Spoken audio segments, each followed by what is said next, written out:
तो बात बिहार की कर लेते हैं। बिहार की सियासत में खेला हो गया है। जिस पार्टी के दम पर आरजेडी नीतीश की सरकार गिरने की कोशिश कर रही थी, बीजेपी ने उसका नामो निशान मिटा दिया है। देखिए हमारी ये खास रिपोर्ट। मेरी लड़ाई है कि संपूर्ण बिहार में पिछड़ा का बेटा, दलित का बेटा सब मिलकर राज करे। तेजस्वी का है कि मैं अकेले मुख्यमंत्री बनूं, बाकी कोई ना बने। तो जब तक उनके सोच में मेरे सोच में फर्क रहेगा, उस सोच हम लोग दूर रहेंगे। जिस रोज वो चाहेगा कि 2.5 साल का सीएम हम बनते हैं, 2.5 साल का सीएम निषाद का बेटा बने, उस रोज काम हो सकता है, एक साथ में हो सकते हैं। बिहार में विकासशील इंसान पार्टी के मुखिया मुकेश सहनी का ये सपना अब सपना ही रह जाएगा। नीतीश के मंत्रिमंडल में रहकर सरकार गिराने की धमकी देने वाले मुकेश सहनी के साथ बीजेपी ने ऐसा खेल किया कि इनके पैरों तले जमीन खिसक गई। बीजेपी ने एक झटके में ही वीआईपी के 3 विधायकों को तोड़कर पूरी पार्टी का ही खुद में विलय कर लिया। इसके साथ ही बीजेपी आरजेडी को पीछे छोड़ बिहार में सबसे बड़ी पार्टी बन गई है। आरजेडी के 75 की तुलना में अब बीजेपी के पास 77 विधायक है।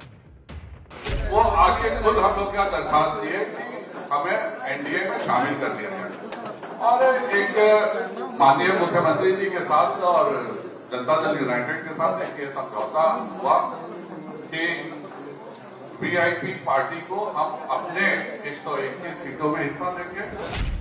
वीआईपी के 3 विधायक राजू सिंह, स्वर्णा सिंह और मिश्री लाल यादव ने बुधवार शाम विधानसभा अध्यक्ष विजय सिन्हा को बीजेपी के पक्ष में अपना समर्थन पत्र सौंपा और फिर बीजेपी दफ्तर पहुंचकर पार्टी की सदस्यता ली।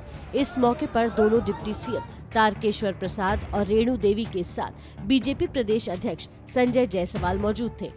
भाई हमारे घर की बेटी घर में वापस है। हमारे यहाँ सब हमारे लोग थे, हमारा कोई अलग से नहीं कोई गया। हम एनडीए के लोग थे, वो भाजपा से चुनाव लड़े थे। इनके तो पंड्या जी के तो 2 पीढ़ी हमारे साथ थी, तो इसलिए अपने घर में आने में क्या है, हमें खुशी है। हमारे घर के बच्चे हमारे घर में है। साल 2020 में विधानसभा चुनाव से ठीक पहले मुकेश सहनी आरजेडी से गठबंधन तोड़ एनडीए के साथ आए थे। तब बीजेपी ने अपने कोटे से वीआईपी को चुनाव लड़ने के लिए 11 सीटें दी थी। इनमें से 4 विधायकों को जीत मिली थी। इसलिए बीजेपी इस दल बदल को घर वापसी कह रही है। भारतीय जनता पार्टी के ये तीनों सदस्य क्या नहीं थे? आप बताइए कि जिस दिन उन्होंने नॉमिनेशन भरा, क्या उन्होंने इस्तीफा दिया था? क्या ये तीनों भाजपा के सदस्य नहीं थे? भाजपा से चुनाव लड़े प्रत्याशी नहीं थे? भाजपा के साथ जुड़े हुए क्या ये नहीं थे? अब बड़ा सवाल ये है कि वीआईपी सुप्रीमो मुकेश सहनी का क्या होगा। सहनी का एमएलसी का कार्यकाल 21 जुलाई को खत्म हो रहा है, लेकिन उससे पहले ही बीजेपी ने जो चाल चली है उससे इनका मंत्री बने रहना भी मुश्किल हो गया है।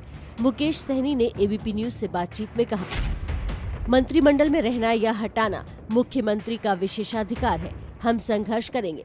बीजेपी ने जेडीयू के भी 6 विधायकों को तोड़ा था। हमारे 4 गए हैं तो 40 जीतेंगे। बिहार विधानसभा में बहुमत के लिए 122 विधायकों का समर्थन जरूरी है। अब एनडीए के पास 127 विधायक हो गए हैं। ऐसे में अगर एचएएम के जीतन राम मांझी और एक निर्दलीय विधायक भी समर्थन वापस ले लेते हैं तो सरकार की सेहत पर कोई असर नहीं पड़ेगा। ये उन लोगों को भी सख्त संदेश है जो सरकार को ब्लैकमेल कर रहे थे। और ये विवाद पूरी तरीके से वीआईपी और भारतीय जनता पार्टी का आंतरिक विवाद है। इससे एनडीए में शामिल किसी राजनीतिक दल को कोई लेना देना नहीं है। भारतीय जनता पार्टी ने उनके खिलाफ कैंडिडेट उतारा, उन्होंने बीजेपी के खिलाफ कैंडिडेट उतारा। इससे एनडीए के गठबंधन पर कोई असर नहीं पड़ा।